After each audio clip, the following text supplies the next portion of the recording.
almost no one raises the real issue of tax avoidance, right? And of the rich just not paying their fair share. I mean, it feels like I'm at a firefighters conference and no one's allowed to speak about water. Today we walk into this house with an iconic South African plant, the Alu Ferox. We must take the bitter with the sweet. It is a matter that is under consideration, and all I would say is that watch this space. Welcome to this week's episode of the SA Money Report. This financial podcast is brought to you by Fin24 and hosted by Deputy Editor Ahmed Arif. Hello and welcome to the very first episode of Fin24's SA Money Report. I'm your host Ahmed Arif. This series consists of bite-sized samples of some of the week's biggest and most talked about business and financial news, ending with one of our reporters helping us peek behind the curtain and unpack one of our big stories. We kick off this week's roundup with MTN. The company was in the firing line in the US with hundreds of soldiers' families suing it for allegedly funding terrorism in Afghanistan. They were accused of paying more than $100 million to tribal leaders and the Taliban to not attack its operations and infrastructure there. MTN said that a US judge said their courts did not actually have jurisdiction over MTN. This news, combined with MTN repatriating about 4 billion rand from Nigeria, led to its share price jumping 6% on Monday. Moving on, we have two other stories that weirdly also involve the US, but this time with two big SA cryptocurrency figures. The FBI said it joined an investigation into the Stellenbosch-based Bitcoin scheme Mirror Trading International, or MTI, which was dubbed 2020's biggest cryptocurrency scam in the world. They're going to help liquidators recover the assets of investors, some of whom plowed their life savings into the scheme. MTI apparently has about 13 billion rand worth of Bitcoin, but as we all learned recently, this figure can change anytime, given the volatility of the cryptocurrency. MTI founder Johan Steinberg disappeared late last year, roughly the same time that MTI's clients apparently couldn't withdraw their funds. His whereabouts are still unknown, but it's believed he was in Brazil at some point. Last in our quick roundup, on Tuesday it emerged that a well-known South African cryptocurrency developer, the 38-year-old Ricardo Spagni, who goes by the scary, fear-inducing moniker of Fluffy Pony, was arrested in the US on behalf of SA authorities, who want to extradite him to face fraud charges. He was quite literally heading for the border, flying from New York to Mexico, when his private jet had to stop for refueling in Nashville. And unlike a country song, he was arrested by US Marshals without incident. His charges don't relate to his cryptocurrency work, but rather he's accused of using false invoices to defraud Cape Cookies, his former employer, of around 1.4 million rand between 2009 and 2011. So after the Taliban and Fluffy Pony, our main story this week concerns Eskom, the one power utility who more often than not has the worst karma of all the state-owned enterprises, especially given how much South Africans curse them when another bout of load shedding hits, more often than not, on some of the coldest days of the year. Eskom had a dream nearly a decade and a half ago to build a really big coal power station in Limpopo. It's ironic in hindsight that the station, which eventually grew into a nightmare for Eskom, was named Medupi, which in Sepedi either means a gentle rain that goes on to produce fertile soil, or in Eskom's own translation means rain that soaks parched lands, giving economic relief. Well, instead of economic relief, Medupi has brought pain to consumers who have had to pay more for electricity, and then we've had the fiscus missing out on money it desperately needs, and Eskom ultimately got bailouts and then took on more debt. The project also seemed never ending, just like our relationship with load shedding. Eskom announced on Monday that the sixth and final generating unit was now feeding the grid, and the project was, in their words, complete. Helping us to unpack the story is Fin24's economic reporter, Lemise Umerji.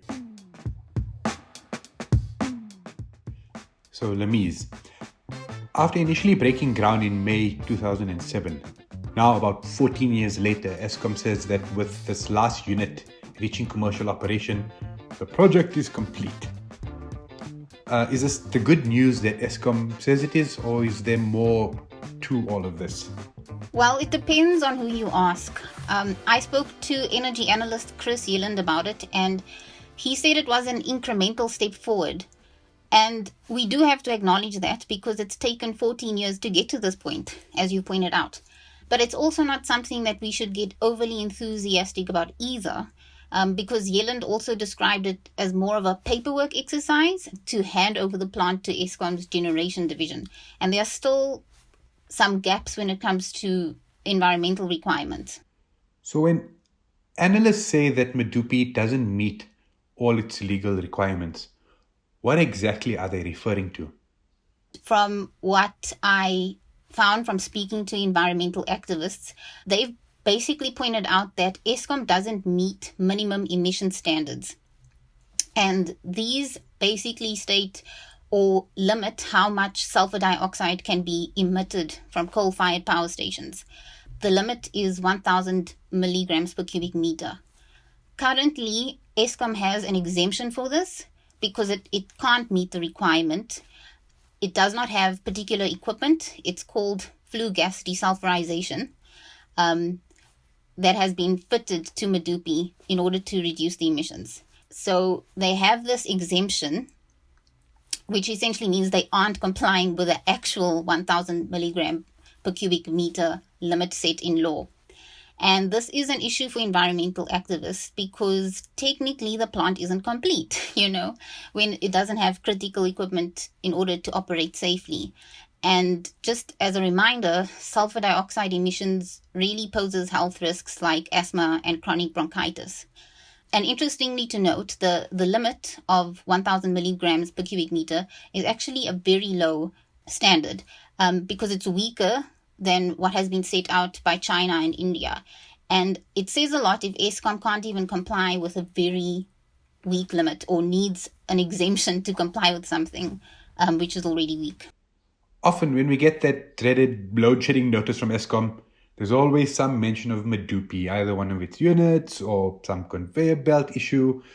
So with all the units there now supplying the grid apparently, does this mean that there's a higher or lower risk of load shedding now? So, sadly, this is not the end of load shedding because there are still technical defects at Medupi, which Eskom is still going to have to fix over the next 24 months, particularly defects with their boilers. Medupi isn't delivering all the power it has the potential to. So it's not performing optimally until these design defects are repaired. And Eskom did say in a statement that it will be able to deliver power at full capacity when all these repairs are done in the next 24 months. So building on that, the Medupi costs have ballooned several times, eventually ending with an estimated cost of about 145 billion rand, which is almost 2.5 times its initial budget. So in a nutshell, what were the expected timeframes with this project and what contributed to all these delays in ballooning costs? It's been widely reported that it should have been completed in 2015. I actually read a journal article which pointed out it should have been completed in 2011. So it just seems like it's been delayed for quite some time, and now we are in 2021 and we're still not really complete if we count the 24 months still to go. I think a lot of the ballooning costs are linked to corruption. Eskom has in the past highlighted that there was overpayment on the project as a result of corruption and fraud. This is true for Kusile too. And we do know that Eskom was basically one of the casualties of the state capture project. And so this is what we're seeing now, just having to make up for everything that was lost during those years. And also, I would say the costs are linked to time delays. There have been design defects, and not to sound cheesy or anything, but time is money. So Eskom on their site, and I don't know if this still stands, basically said that those boiler and turbine contracts from Medupi were the largest contracts that it ever signed in its history. Again, don't know if that's still true, but But we do know that obviously these boilers have design flaws, and the Japanese company that won the contract for this, Hitachi, was actually involved with the ANC's investment arm, Chancellor House. Can you help us unpack sort of this weird relationship with Hitachi and the ANC and how it ended up with faulty boilers? So, Japanese construction company Hitachi in 2007 won contracts at Medupi. The local company Hitachi Power Africa, in which the ANC investment arm Chancellor House has a 25% stake, had a 25% stake in, was responsible for delivering on some parts of the Medupi project. But there was a lot of public pressure because there was like an apparent conflict interest about it. And so in 2014, Hitachi, the main company from Japan, bought back the 25% stake from Chancellor House. And this was flagged by the US Securities and Exchange Commission. They basically look out for any irregularities. And they charged Hitachi, the Japanese company, for violating the Foreign Corrupt Practices Act for incorrectly recording these improper payments. So according to the Securities and Exchange Commission, Chancellor House and the ANC got kickbacks from the contracts which were secured by Hitachi at Medupi. And ultimately, Hitachi had to pay $19 million as a settlement.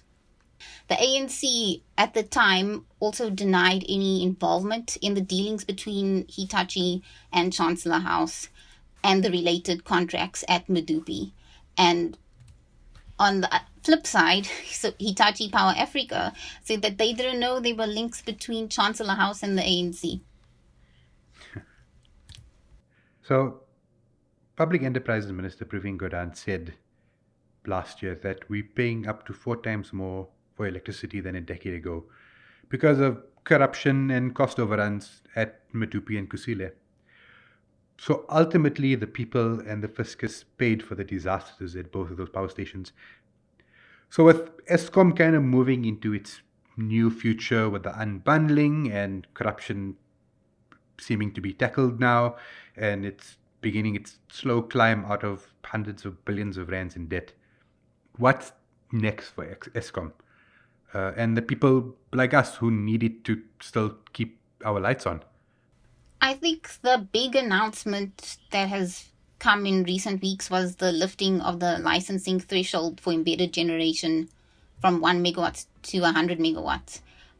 This is a big deal because it sort of allows independent power producers or private companies to be active in the generation space. Because the reality is Eskom is falling short when it comes to generating power that the country needs. A lot of its power stations are reaching the end of their lifespans. And when you look at Medupi and Kusile, which are the newest, if you will, power stations, they aren't operating optimally. So we do need power from other sources. Andre de Ruyter, the CEO of Eskom, has expressed that we do need to think about renewable plants going forward, mainly because they are least cost or more economic. In other words, they would probably be cheaper than nuclear, building a new nuclear plant. And they also take a shorter amount of time to build and get online. I mean, look at Medupi, it's taken 14 years as an example, and compare that to renewable energy projects, which could, be between 2 and 3 years. I think if Eskom sorts out its debt, then we can really see it becoming a competitive player in the renewable energy space. And I know that the state, or the idea that it's a state-owned enterprise, might not be very comforting, but we do actually need state intervention when it comes to delivering basic services, like electricity. Otherwise, people won't be able to afford these basic services. So I think for the Medupi and Kusile, there is a plan outlined in the integrated resources plan of South Africa, which is basically our energy blueprint. There is a plan that sets out that our coal-fired power plants will be decommissioned. Medupi does have a 50-year lifespan, but it will be interesting to see how it will continue functioning amid global trends towards cleaner energy, and if Eskom can actually get the equipment to reduce emissions from it, how long it would be able to keep running while allowing the country to meet its climate change commitments. And with that, thank you for your time, Lamise. Thanks, Ahmed. That brings our show to an end. The music in this episode is courtesy of Getty Images and Epidemic Sound. This week's installment was produced with the help of Kayleen Morgan. Thanks for listening.